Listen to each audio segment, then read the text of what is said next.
En lo profundo de la naturaleza, un pequeño ser alado guarda uno de los secretos más fascinantes de la vida, la transformación. Con sus alas delicadas y llenas de color, las mariposas no solo embellecen el mundo, también nos cuentan la historia de un viaje único, desde una diminuta oruga hasta una criatura capaz de volar con gracia y libertad. Hoy descubriremos sus misterios, su importancia en los ecosistemas y la magia que esconden en cada aleteo.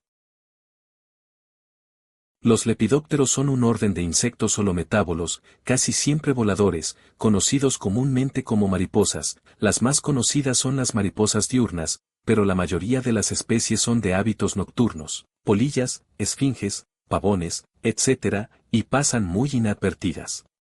Sus larvas se conocen como orugas y se alimentan típicamente de materia vegetal, con lo que algunas especies pueden ser plagas muy dañinas para la agricultura. Muchas especies cumplen el papel de polinizadoras de plantas y cultivos.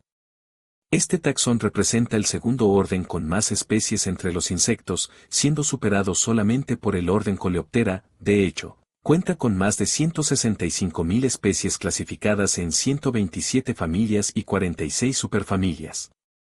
La mariposa diurna más grande que existe es la Ornithoptera alexandrae hembra, que puede llegar a tener 31 centímetros de envergadura. El macho es un poco más pequeño.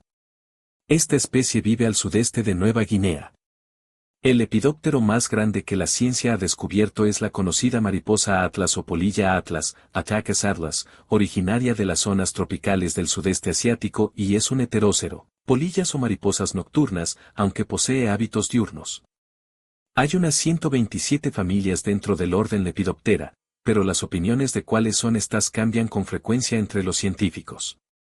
El tratamiento que se da aquí es el adoptado por la base de datos del Museo de Historia Natural de Londres. Durante muchos años, el orden de los lepidópteros fue subdividido en dos subórdenes, los ropalóceros, o mariposas diurnas, y los heteróceros, polillas o mariposas nocturnas. La cladística moderna ha demostrado que esta antigua clasificación es artificial y, en la actualidad, se admiten los subórdenes Aglosata, Heterobatmiina, Zeugloptera y Glossata. Los tres primeros contienen unas pocas especies, mientras que Glossata incluye el 99% de los lepidópteros actuales. Hay muy pocos fósiles de mariposas cuando se los compara con otros grupos de insectos. La distribución y abundancia de los fósiles más comunes indican que debe haber habido grandes migraciones de mariposas durante el Paleógeno en el Mar del Norte, que es donde se encuentran muchos fósiles de este grupo. También se encuentran algunos fósiles en ámbar y en ciertos sedimentos finos. Los restos dejados por larvas de minadores de hojas pueden ser valiosos, pero su interpretación no es sencilla.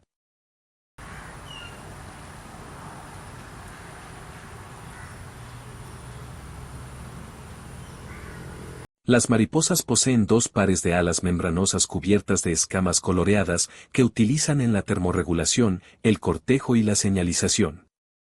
Su aparato bucal es de tipo probóscide provisto de una larga trompa que se enrolla en espiral, espiritrompa, que permanece enrollada en estado de reposo y que les sirve para libar el néctar de las flores que polinizan. El cortejo de los machos es muy variable en las diferentes familias del orden, pero básicamente consiste en exhibiciones y en la producción de feromonas sexuales. Con las maniobras de vuelo, los machos cubren a las hembras con el olor de estas feromonas. Tras el apareamiento, los machos pueden evitar que la hembra tenga una nueva cópula taponando su genitalia con una secreción pegajosa. Su desarrollo es holometábolo, del huevo sale una larva u oruga que se transformará en pupa y ésta dará lugar al adulto. La larva, a diferencia del adulto, presenta un aparato bucal de tipo masticador, la mayoría de las larvas son fitófagas. En menos del 1% las larvas son carnívoras o aún caníbales. Podemos distinguir las larvas de lepidópteros de las de otros insectos porque poseen una serie de 5 patas falsas. Las de los himenópteros ínfitos poseen 7 o más al final del abdomen, lo que en algunos casos conlleva que su forma de caminar sea como la de un acordeón abriéndose y cerrándose alternativamente. Los lepidópteros son insectos terrestres y solo ocasionalmente algunas larvas son acuáticas. En el orden Lepidoptera la coloración, especialmente la de las alas, alcanza la máxima especialización. Morfológicamente, La superficie alar está recubierta de escamas cuya superficie posee multitud de aristas longitudinales que alteran la reflexión de la luz produciendo colores muy llamativos y frecuentemente tornasolados e iridiscentes.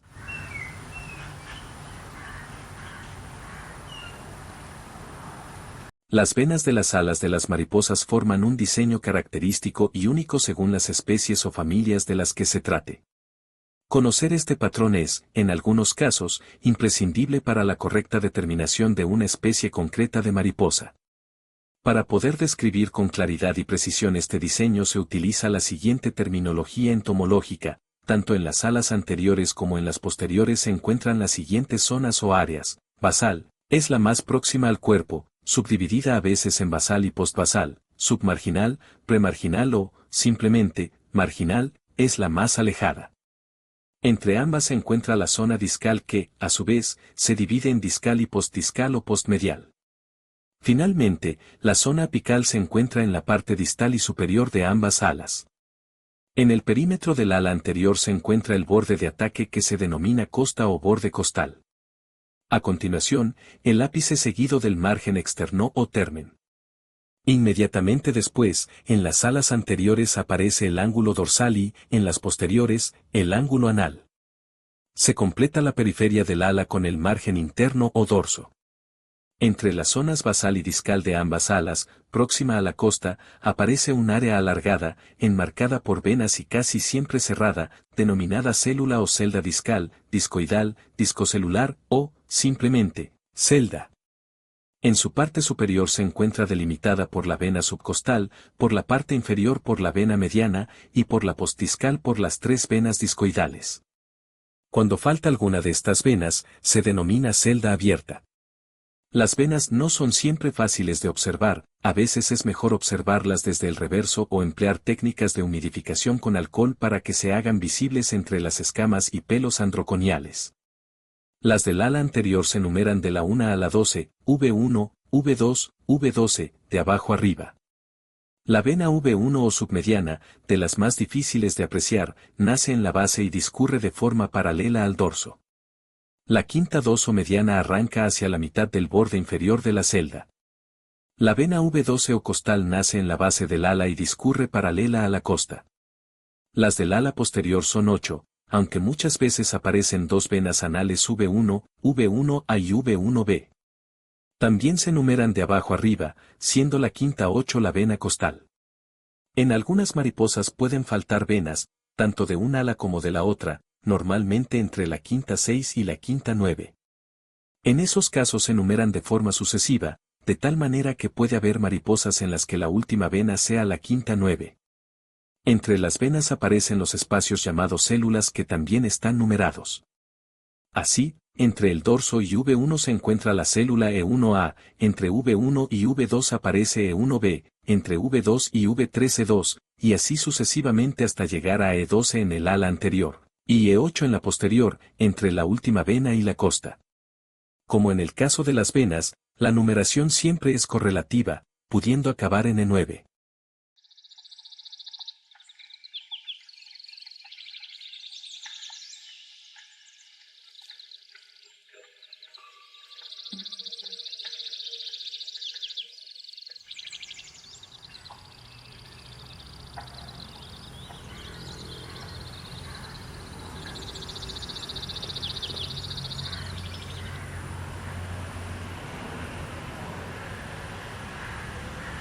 El ala de la mariposa se desarrolla en la larva como una bolsa epidermal, disco imaginal, la cual se invagina en la metamorfosis para formar un ala inmóvil durante el estado de pupa. Las escamas pigmentadas son secretadas en el estadio tardío de la pupa, pero la interacción epidermal de las células se determina en estadios más tempranos y determina el color de la escama definiendo el patrón en el adulto. Por su parte la mancha ocular es especificada a partir de una señalización en la región central, French, 1997.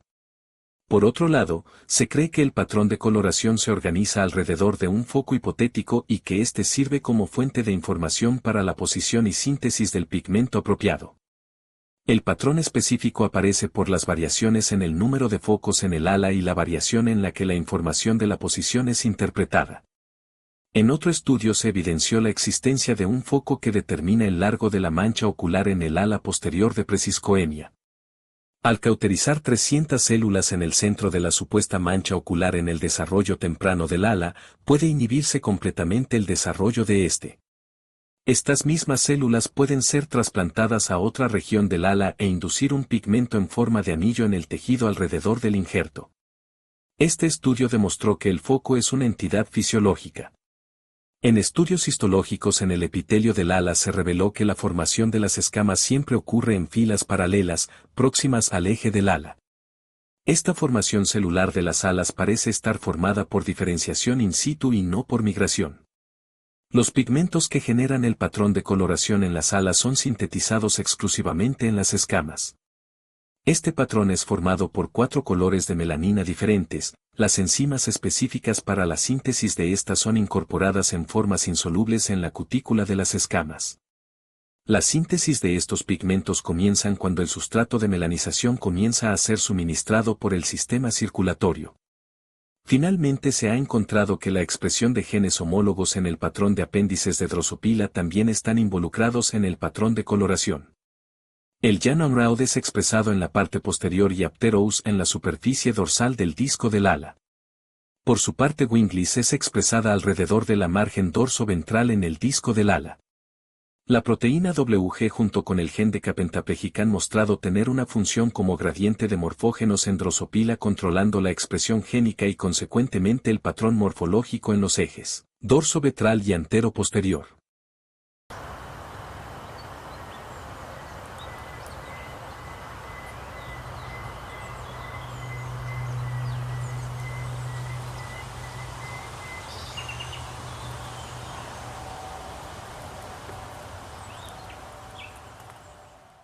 Las orugas se alimentan de la materia vegetal que las rodea, hojas, flores, frutos, tallos, raíces, lo que les da gran importancia agrícola al constituir plagas importantes de cultivos. Algunas especies son especializadas en una o unas pocas especies relacionadas, otras son polífagas, pueden alimentarse de una gran variedad de plantas de diferentes familias. Algunas especies son capaces de minar, generar túneles en las superficies de las que se alimentan. Otras, en cambio, aprovechan las manufacturas humanas, o bien productos almacenados, harinas, granos. Un pequeño número de especies son carnívoras. Son de destacar las familias Epipiropidae y Lycaenidae. Los adultos, a excepción de los representantes de la familia Micropterigidae, cuya alimentación, derivada de su capacidad masticatoria, abarca a polen, esporas de hongos, etc., se alimentan libando, es decir, absorbiendo néctar u otras sustancias líquidas mediante su aparato bucal lamedor chupador, espiritrompa. No obstante, existen especies cuyo ciclo vital exige una corta fase de imago, en estos casos, el adulto ni se alimenta, sino que destina todas sus energías a la reproducción. Los lepidópteros son insectos holometábolos, es decir que tienen metamorfosis completa y pasan por los estadios, huevo, larva, pupa y adulto o imago. La gran mayoría de las mariposas son herbívoras, es decir que se alimentan de plantas. Solo unas pocas especies son carnívoras o comen lana u otros materiales. La mayoría de los lepidópteros son ovíparos, aunque algunos pocos son ovovivíparos. La hembra puede colocar el huevo en una variedad de sustratos. Algunas especies ponen los huevos al vuelo. En este caso se trata de especies que pueden alimentarse de una gran variedad de plantas, polífagas. Las especies más especializadas depositan los huevos en o cerca de la planta hospedera. Algunas especies depositan huevos aislados, otras lo hacen en masas. Las hembras seleccionan las plantas huéspedes por instinto, usando, principalmente señales química u odoríferas. El estadio de huevo puede durar unas semanas o menos, en otros casos, el huevo entra en diapausa durante el invierno y la larva emerge recién la primavera siguiente. Nacen como larvas semejantes a gusanos, llamadas orugas. El cuerpo consiste de 13 segmentos, 3 torácicos y 10 abdominales. La mayoría de las especies se alimentan de las hojas, tallos u otras partes de las plantas a la vez que crecen rápidamente. Muchas especies requieren una o unas pocas especies de plantas para su alimentación, y la extinción de una planta puede arrastrarla de una especie de mariposa. Otras especies se alimentan de una gran variedad de plantas de diferentes familias, son polífagas. Aún otras, muy pocas, son carnívoras o detritívoras.